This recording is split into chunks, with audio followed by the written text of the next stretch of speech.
Original, original.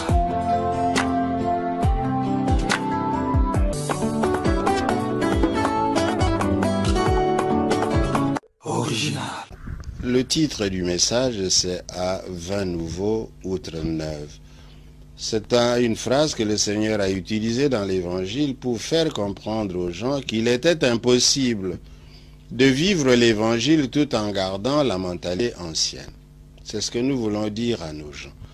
Nous sommes entrés dans la démocratie, ou au moins nous voulons entrer dans la démocratie. C'est pour ça que nous sommes allés aux élections, et voilà pourquoi l'Église s'est engagée à former les consciences et à donner une formation civique et électorale au peuple, et cela ensemble avec toutes les confessions religieuses. Pourquoi nous avons donné cette formation?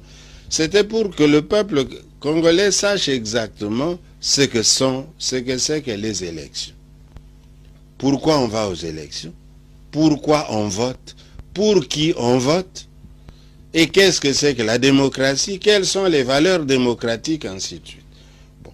Or, maintenant que nous sommes entrés là-dedans, et nous parlons d'un acquis majeur, puisque nous trouvons que l'Église, au moins, il y a eu la mise en place des institutions. Si les institutions veulent faire leur travail, il y a moyen de redresser le pays. Mais nous constatons que le peuple congolais continue avec la mentalité ancienne, soit celle de la Deuxième République.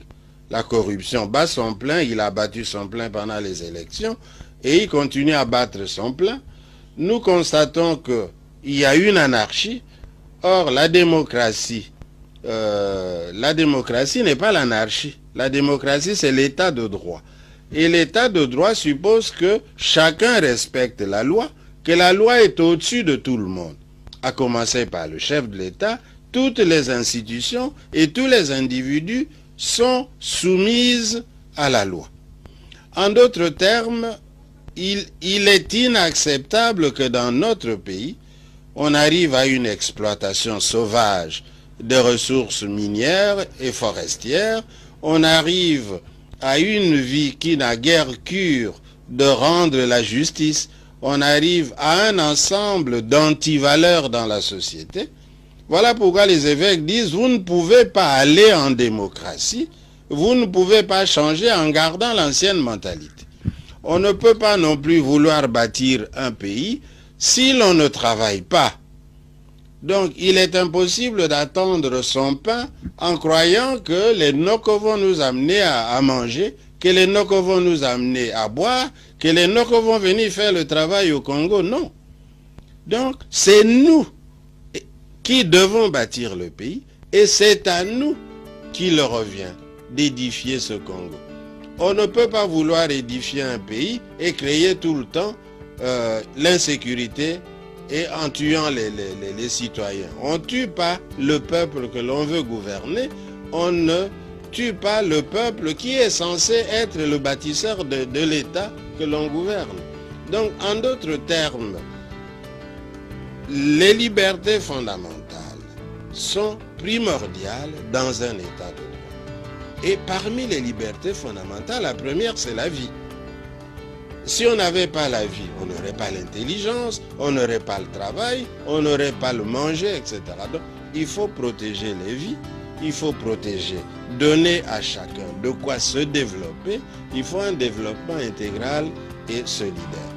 Et étant donné qu'on a l'impression qu'il y a des parties du pays dont on ne voit pas clair, on a l'impression qu'il y a certains agendas cachés, on ne sait pas trop pourquoi il y a toutes ces guerres à l'Est alors qu'en fait on est déjà arrivé à mettre en place les institutions.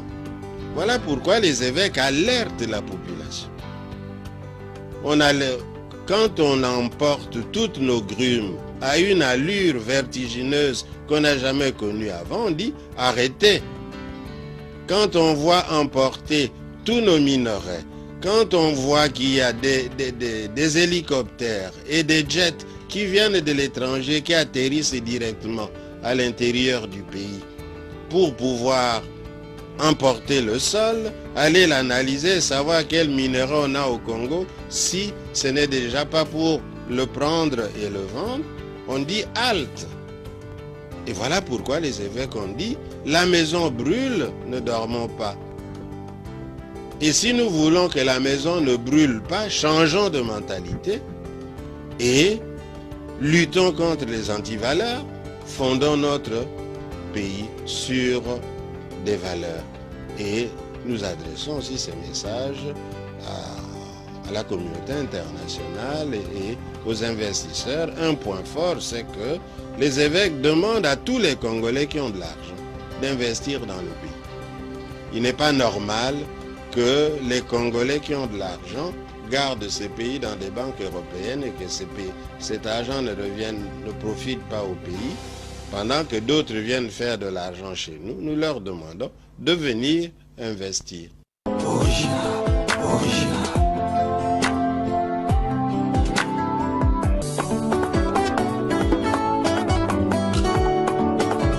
Original.